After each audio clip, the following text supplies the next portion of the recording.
पहले गुनाह करो फिर धौंस दिखाओ। पाकिस्तान का जैसे यही चरित्र है। जवानों की बर्बर हत्या के बाद से ही पाकिस्तान लगातार युद्ध विराम का उल्लंघन करता आ रहा है। अब उसने भारतीय उच्चायुक्त को तलब कर नाराजगी जताई।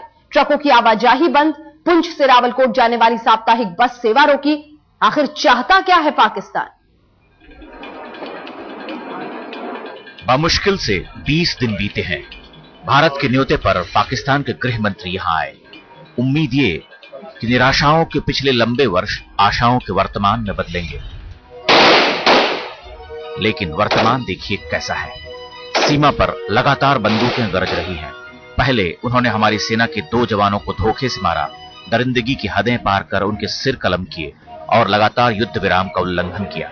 पुंछ के बट्टल एरिया में पाकिस्तान ने गुरुवार को फिर से ताबड़तोड़ गोलियां बरसाने शुरू कर दी। पुंछ और राजौरी रेंज के डीआईजी कह रहे हैं कि यह सिलसिला पिछले 2 महीने से जारी है। तजुब की बात है कि आपकी पूरी एलओसी जो है वो शांत बैठी है, लेकिन कृष्णा घाटी जो है वहां पर फायरिंग के इंसिडेंट्स पिछले 2 महीने में काफी बड़े हैं। उसकी एक वजह यह है कि इन्फिल्ट्रेशन अटेम्प्ट्स जो हैं वो हो सकती हैं इसके पीछे। रक्षा मंत्री सीमा पर तैयारी की बात तो करते हैं, लेकिन युद्ध विराम का उल्लंघन उन्हें उतना बड़ा मसला नहीं दिखता। I don't want to jump into conclusion, but this kind of occasional ceasefire violation and firing, it's a cause of serious concern to us. सरकार के ही दूसरे मंत्री कह रहे हैं कि पाकिस्तान को युद्ध विराम के हर समझौते का सम्मान करना चाहिए।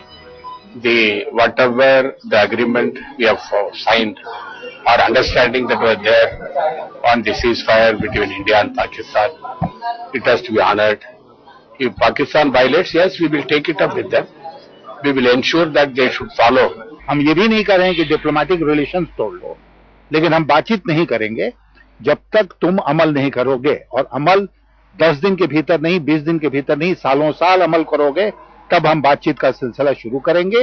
और नहीं करोगे तो हम मान के चलते हैं कि तुम हमारे मित्र नहीं हो, और जो मित्र नहीं है अगर दुश्मन है तो दुश्मन के साथ जैसा व्यवहार करना चाहिए वैसा व्यवहार भारत को करना चाहिए। लेकिन पाकिस्तान क्या चाहता है? पग पग पर दगा देने वाला मुल्क हम पर धौंस जमा रहा है। जिस सख्ती का सर्टिफिकेट हमें मिलना था वो सख्ती एक बेईमान हमारे साथ कर रहा है। पाकिस्तान ने भारतीय उच्चायुक्त को तलब किया और सीमा पर फायरिंग में एक पाकिस्तानी जवान के मारे जाने का लिखित विरोध जताया। तेवर तल्ख थे। इससे पहले पुंछ से रावलकोट जाने वाली बस सेवा बंद करा दी। एक दिन पहले व्यापार का रास्ता बंद किया। तस्वीरें बयां कर रही हैं। आप देख सकते हैं कि सीमा के पास भारतीय ट्रकों की कतार लगी है। चक्का दबाग की एंट्री पर इन ट्रकों को रोक दिया गया। आपसी रिश्तों की बेहतरी और व्यापारिक हितों के लिए सामान से लदे ये ट्रक भारत और पाकिस्तान में आवाजाही करते हैं। लेकिन अकड़ देखिए, बदहाली के कगार पर खड़ा एक अराजक राष्ट्र व्यापार बंद करने के संकेत देता है और उसके व्यापार मंत्री भारत में शांति का संदेश बांटते हैं। हमें दोनों मुल्कों को इस बात पर हमारा इत्तेफाक है आपस में कि हमें जो डायलॉग का प्रोसेस चल रहा है उसके साथ चलना चाहिए, और ये दोनों मुल्कों के हक में है कि ये रिकंसाइलेशन का प्रोसेस, डायलॉग का प्रोसेस जो है ये फर्दर आगे जाए। आखिर क्या चाहता है पाकिस्तान? उसकी कथनी और करनी में जमीन आसमान का फर्क क्यों है? क्या भारत और पाकिस्तान के रिश्ते कभी आम हो सकते हैं? हैरानी होती है कि हमारे बुलावे पर आने वाले पाकिस्तानी नेता और मंत्री बड़ी बड़ी बातें करते हैं और मुल्क वापस लौटते हैं तो उनकी फितरत बदल जाती है। हम वक्त के ऐसे मोड़ पर खड़े हैं जहां से रास्ता चुनने की चुनौती है। क्या पाकिस्तान कठोर संदेश की मांग नहीं करता?